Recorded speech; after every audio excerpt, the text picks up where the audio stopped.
नमस्कार, आप देख रहे हैं 4 PM और मैं हूं आपके साथ निधि तिवारी। वक्फ संशोधन कानून पर सुप्रीम कोर्ट द्वारा कुछ प्रावधानों को लेकर आपत्तियां दर्ज कराने के बाद उन पर अंतरिम रोक क्या लगी, पूरी की पूरी सरकार बौखला उठी। स्थितियां ये आ गई हैं कि देश के इतिहास में जो कभी नहीं हुआ शायद अब हो रहा है। देश की सबसे बड़ी अदालत के लिए ऐसे ऐसे शब्दों का इस्तेमाल किया जा रहा है, ऐसे ऐसे ट्वीट्स किए जा रहे हैं, ऐसी गालियां बकी जा रही हैं कि आप सोच भी नहीं सकते। सबसे पहले सुप्रीम कोर्ट के लिए जो सबसे खराब चीज कही जा रही है वो है सुप्रीम कोठा। सुप्रीम कोर्ट को सुप्रीम कोठा कहा जा रहा है। कितनी शर्मनाक बात है और कितनी चिंताजनक बात है कि वक्फ संशोधन कानून पर सुप्रीम कोर्ट ने रोक नहीं लगाई, उसके कुछ प्रावधानों पर केवल कुछ दिनों के लिए स्टे क्या लगाया, तो आईटी सेल वाले इतना बौखला गए हैं कि ऐसे ऐसे ट्वीट्स करने पड़ रहे हैं और ऐसी ऐसी गालियां बकी जा रही हैं सुप्रीम कोर्ट के लिए।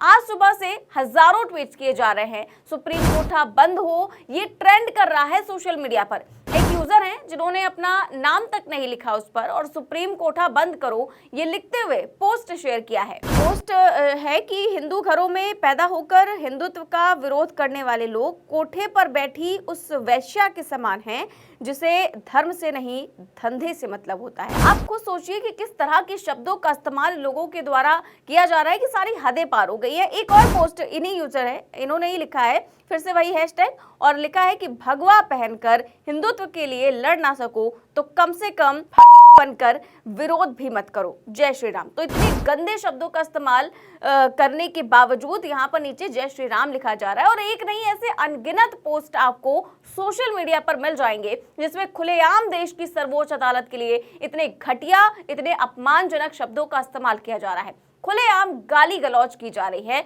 और स्थितियां ये आ गई हैं कि न्यायपालिका को बिका हुआ और वकीलों को रखैर जैसे शब्द बोले जा रहे हैं। जी हाँ, जो हम सोच नहीं सकते वो शब्द सार्वजनिक तौर पर लिखे जा रहे हैं। एक यूजर ने देखिए किस तरह की फोटो ट्वीट की है, उसमें एक्सपेक्टेशन वर्सेस रियलिटी करके फोटो डाली हुई है और फोटोशॉप करके सुप्रीम कोर्ट के ऊपर एक झंडा लगा दिया है और सुप्रीम कोर्ट के जो ऊपर का हिस्सा है उसमें एक मस्जिद का गुंबद लगा दिया गया है। कितनी शर्मनाक चीज हो रही है हमारे देश की सबसे बड़ी अदालत के लिए, क्योंकि उन्होंने एक ऐसा फैसला दे दिया जो इन लोगों को रास नहीं आ रहा है। इसके अलावा अजीत भारती नाम के एक यूजर लिखते हैं कि बिकी हुई न्यायपालिका और न्याय को अपनी रखैल समझने वाले वकीलों पर नियंत्रण होना ही चाहिए। वो न्यायपालिका जिस पर आज भी इस देश के लोगों को इतना भरोसा है, उसको ये लोग बिकी हुई न्यायपालिका बोल रहे हैं और वकीलों के लिए बोल रहे हैं कि न्याय को अपना रखैल समझने वाले वकील। तो इस तरह की गंदगी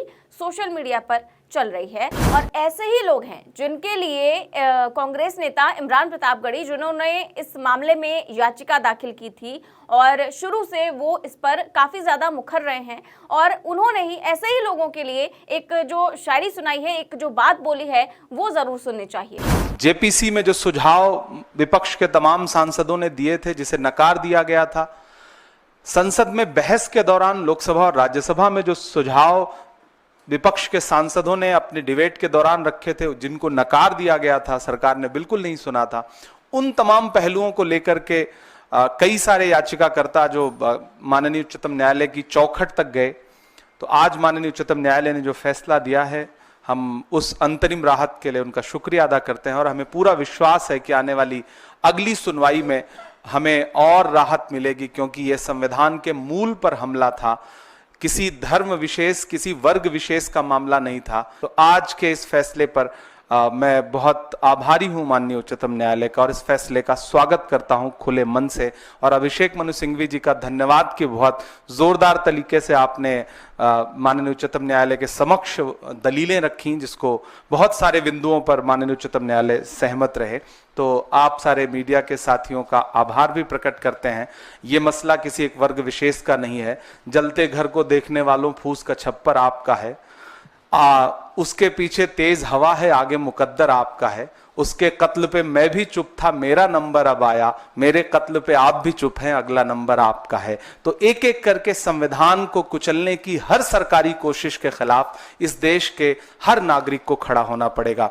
यहाँ पर इमरान प्रतापगढ़ी ने बिल्कुल सुप्रीम कोर्ट का शुक्रिया अदा करते हुए ऐसे लोगों को लेकर भी बोला है कि भाई लास्ट में जो उन्होंने शायरी पढ़ी उसमें यही कहने की कोशिश की उन्होंने कि आज आप अगर सच के लिए आवाज नहीं उठाते हैं, खामोश रहते हैं, तो अगला नंबर आपका है। तो उन्होंने इनडायरेक्टली लोगों को यही कहने की कोशिश की है कि आप जो इतना ज्यादा सुप्रीम कोर्ट को लेकर के इतनी गंदी भाषा का प्रयोग कर रहे हैं, ऐसा ना हो कि अगला नंबर आपका ही आ जाए।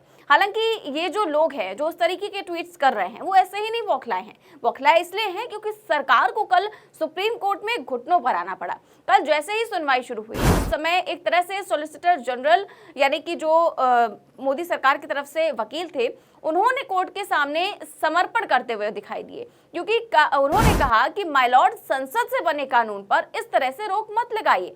अगर आप ऐसा करते हैं तो एक रेयर स्थिति होगी, एक अपवाद की स्थिति होगी, क्योंकि संसद से पारित कानून है, बहुत गहन विमर्श के बाद बनाया गया है। जेपीसी में मामला गया था, इसमें तमाम स्टेक होल्डर से बात हुई है, दोनों सदनों में लंबी बहस हुई है, और ऐसे में इस तरह किसी भी कानून पर रोक लगाना उचित नहीं होगा। वो एक तो वो जेपीसी की बात कर रहे हैं, वो जेपीसी जहां पर विपक्ष की कोई भी बात सुनी नहीं गई, विपक्ष शुरू से ही यही कहता आ रहा है कि अगर हमारी बात सुन ली होती तो हमें सुप्रीम कोर्ट ना जाना पड़ता, उसी की बात यहाँ पर हो रही है। तो उन्होंने फिर अपनी तरफ से ये प्रस्ताव रख दिया कि कोर्ट को जिन चीजों पर आपत्ति थी, मसलन दो चीजों पर कोर्ट को मेजर आपत्ति थी। पहली आपत्ति थी वक्फ बाय यूजर के प्रावधान को लेकर, और दूसरा वक्फ काउंसिल और वक्फ बोर्ड में गैर मुस्लिमों की नियुक्ति को लेकर। तो सरकार को लगा कि यही मसला है जिस पर कोर्ट कन्विंस नहीं है और कोर्ट इसको लेकर अंतरिम आदेश पारित कर सकता है। तो सॉलिसिटर जनरल ने खुद कह दिया कि माय लॉर्ड, आप हमें थोड़ा समय दे दीजिए और हम आपको ये आश्वासन देते हैं, ये वचन देते हैं कि हम ऐसा कुछ नहीं करने जा रहे हैं।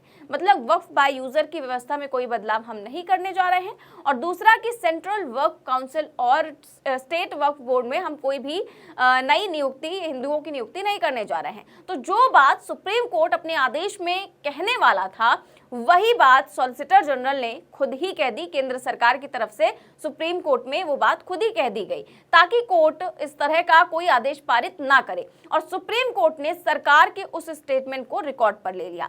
अब 7 दिनों के अंदर इस पर सरकार से जवाब मांगा गया है। अब इन 7 दिनों में सरकार जवाब ढूंढने की कोशिश करेगी, कन्विंस करने की कोशिश करेगी, और कोर्ट कन्विंस होता है कि नहीं होता है या कितना होता है, ये तो आने वाले दिनों में ही पता चलेगा। लेकिन अभी निश्चित तौर पर ये सवाल खड़े हो रहे हैं कि सरकार एक ऐसा कानून लेकर आई जिस पर सुप्रीम कोर्ट के सवालों के जवाब तक सरकार के पास नहीं थे, और इसीलिए सरकार को बैकफुट पर जाना पड़ा, इसीलिए सरकार को उन प्रावधानों पर खुद ही स्टे लगाना पड़ा। तो ये तमाम चीजें आने वाले समय में वक्फ संशोधन कानून को लेकर सियासत खूब होगी, क्योंकि जैसे ही ये कानून पास हुआ वैसे ही सुप्रीम कोर्ट में याचिकाओं का अंबार लग गया, याचिकाएं आना शुरू हो गई।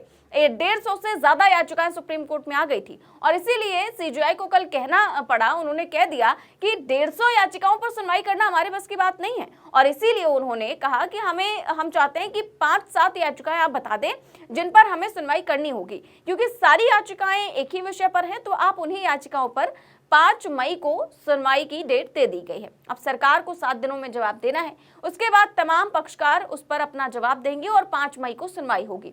3 जजों की बेंच सुनवाई कर रही है, लेकिन याचिका में जो बातें कही गई हैं, फंडामेंटल राइट्स पर सवाल उठाए गए हैं, धार्मिक स्वतंत्रता की बात कही गई है, धार्मिक संस्थाओं के रखरखाव की स्वतंत्रता की बात कही गई है, संपत्ति के अधिकार की बात की गई है। तो ये निश्चित तौर पर तकनीकी बातें हैं और संवैधानिक बातें हैं। तो हो सकता है कि जब अगली सुनवाई होगी तो उसमें इस बात पर भी चर्चा हो कि इस मामले को बड़ी बेंच को भेजा जाए। संविधान पीठ यानी कि 5 जजों की बेंच या उससे बड़ी बेंच में भेजने की मांग भी की जा सकती है, और अगर ऐसा होता है तो फिर ये मामला लंबा चला जाएगा। देखते हैं अगली सुनवाई में क्या कुछ होता है। लेकिन फिलहाल जिस तरह के शब्दों का इस्तेमाल सुप्रीम कोर्ट के लिए किया जा रहा है, जिस तरीके की गालियां दी जा रही हैं, उस पर आपकी क्या राय है, हमें कमेंट बॉक्स में जरूर बताएं। चैनल को सब्सक्राइब भी करें और ज्वाइन भी करें। नमस्कार।